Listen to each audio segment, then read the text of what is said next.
Thank you, Honorable Speaker. And let me take this opportunity first to thank the Leader of Minority for this motion of adjournment, which I fully support.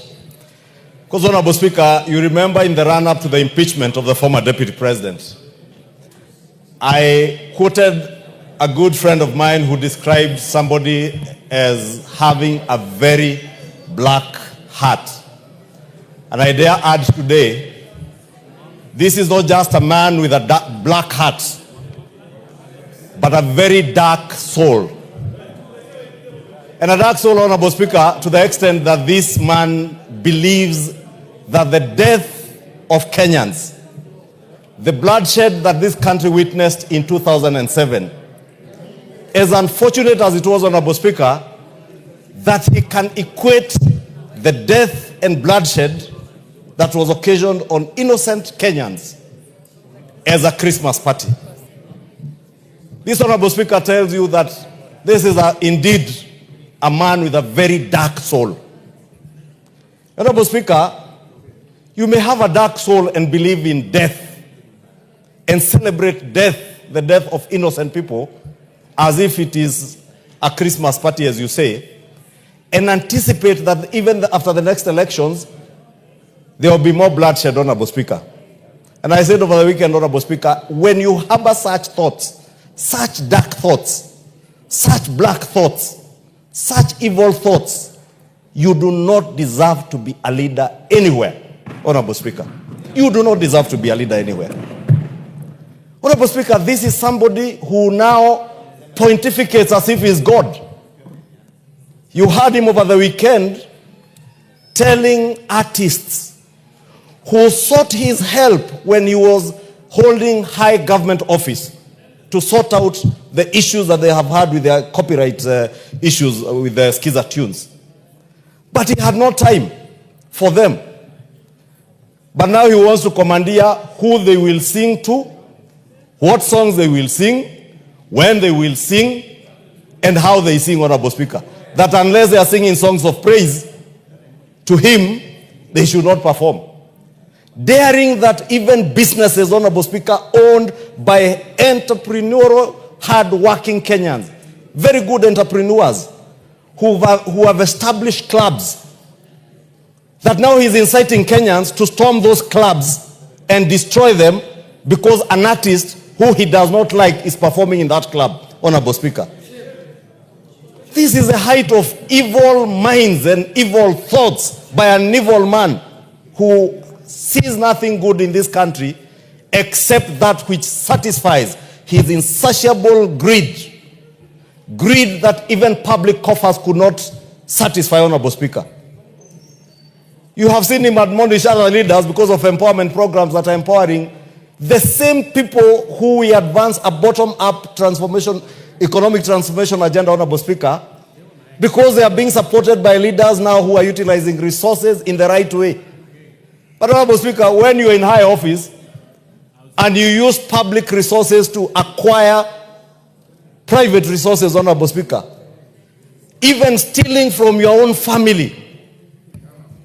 Honorable Speaker, if you find somebody who can steal from a widow and orphans, Honorable Speaker, these are things that were tabled here during the impeachment process.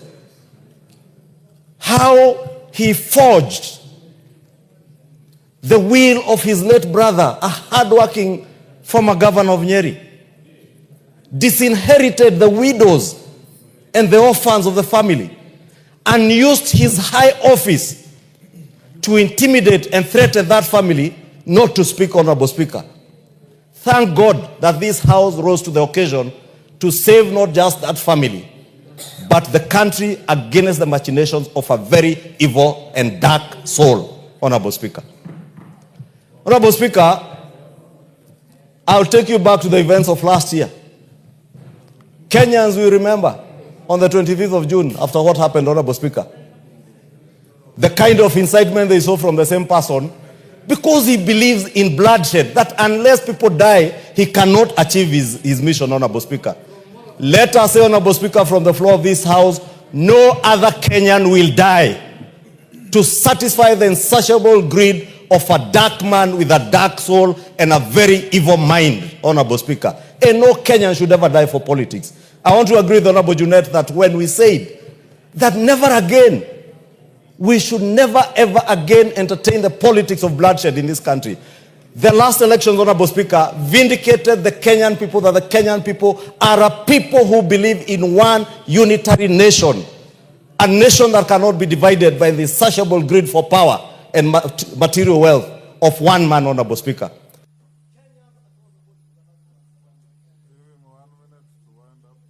Honorable Speaker, I was saying Kenyans across the board voted for the Kenya Kwanza government. Many Kenyans voted for the Azimio coalition, irrespective of their ethnic background, Honorable Speaker. There were many Kikuyus that voted for Raila Odinga because they wanted a better Kenya. There are many Kikuyus, many Luos who voted for William Ruto because they believed he had an agenda for Kenya, Honorable Speaker. Yet now we see a man who wants to take this country back, not just to the politics of ethnic balkanization and ethnic mobilization, Honorable Speaker, but to the backward thoughts that is only through bloodshed and death that you can achieve what you want, Honorable Speaker. We must, in one accord as a house, not just condemn, but ask the government of the Republic of Kenya, and more so the Inspector General of Police. I know he hails from Madera also, but he must apply the law without fear or favor, Honorable Speaker. I saw in the news last night, Honorable Speaker, them saying that the lawyer has written to NCIC. NCIC did not summon a lawyer. They summoned a person who is not above the law, and the law must take its due course.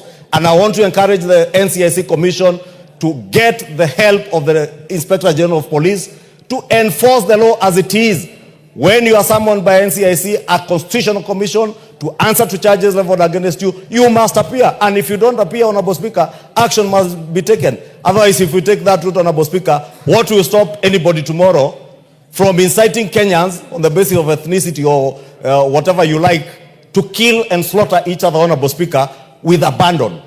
The law must take its course, and nobody, Honorable Speaker, is above the law. And I want to repeat, nobody is above the law in this country, Honorable Speaker. Whether you are Junet Mohammed, whether you are Kemadi Ichungwa, or whoever you think you are, who the hell do you think you are that you can celebrate the death of Kenyans, calling it a Christmas party? Shame on you. Shame on you that you can describe such unfortunate incidents. And let me finish by telling you, 2027 elections, Kenyans now know you better.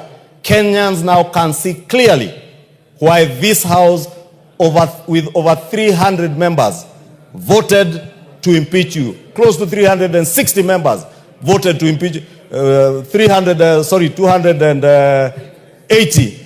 84 members voted to impeach you. Because these members knew you were a danger, not just to the society and the nation of Kenya, but even a danger to yourself, a danger to your own family. Shame on you.